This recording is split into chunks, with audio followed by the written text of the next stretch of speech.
push them into a more risky strategy. I heard George Russell got into a tussle with Nick De Vries. That must have been a sexy scene. What's going to happen at Mercedes in 2022? I'm your host Sandra. Let's get saucy. We are here at the Italian Grand Prix. Oh yeah, this is a great place to go racing. Let's get to it. Here are a few things to think about. George leaves and then bargains for Albon to receive his seat. Did you hear? Albon is back. His mum must be happy for him. Christian Horner is happy that Max is on the stripper pole. I mean, pole position. Nicholas Latifi out-qualifies Mr. Saturday. Long-legged George Russell. Bottas, Max, and Danny Rick get the medals. That's awesome. A gold medalist put the medals on the drivers. And Bottas didn't like it. Not one sticky uppy bit. Perez uses the racing simulator. Sir Hamilton needs some practice.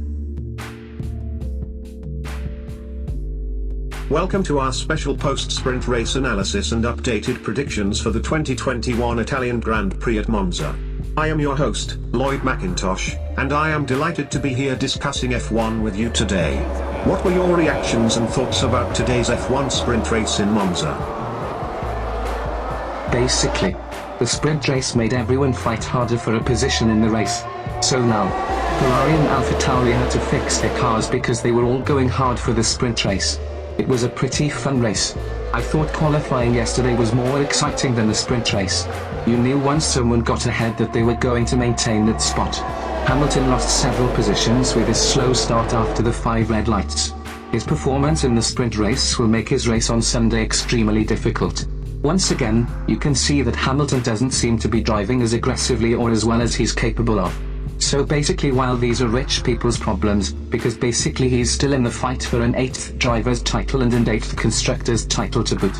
Mercedes also had a subpar strategy, starting on medium tyres instead of soft tyres like McLaren. The potential for a 1-2 Mercedes finish was in sight.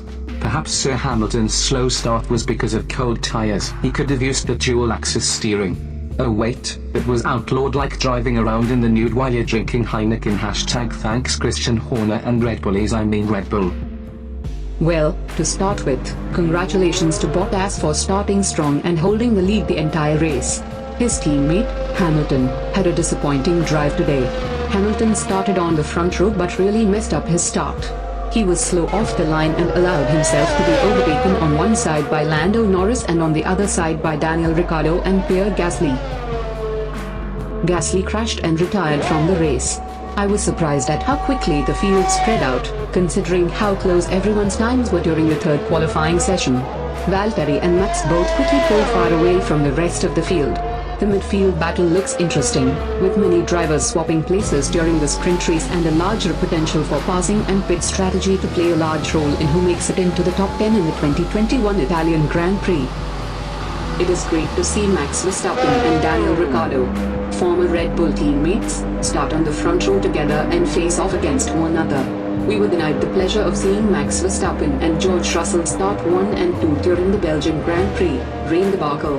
I'm glad we will get to see this battle on Sunday. It seems like a strange strategy call to have Mercedes take the engine penalty for Bottas at Monza, and that choice could hurt their pursuit of the Constructors' Championship. Both Bottas and Hamilton will have to put in strong drives to keep Mercedes at the top of the Constructors' Championship. Max has a solid chance to win his first podium at Monza on Sunday.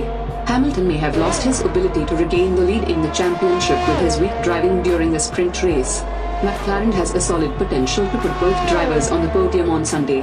Both Bottas and Gasly will be starting from the back of the grid due to an engine penalty and the latter crashing out during the sprint race. They both were strong during practice and qualifying, so it will be interesting to see if either of them can make it back into the top 10 during the race.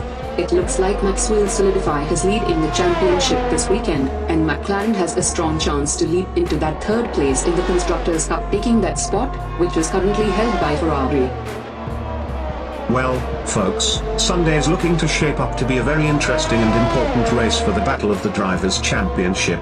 In the Constructors' Championship, there will be a few shake-ups after this weekend's results. This 2022 Italian Grand Prix can have long-standing implications for the remainder of the season and for next year as well. Remember, eat some Italian pasta and drink some tasty water this weekend. Bake some bread and take a cold shower. Lloyd here. Signing off. May you all eat American donuts and tasty tea. Stay sassy and act classy. Peace. Enough of my jabber mouth.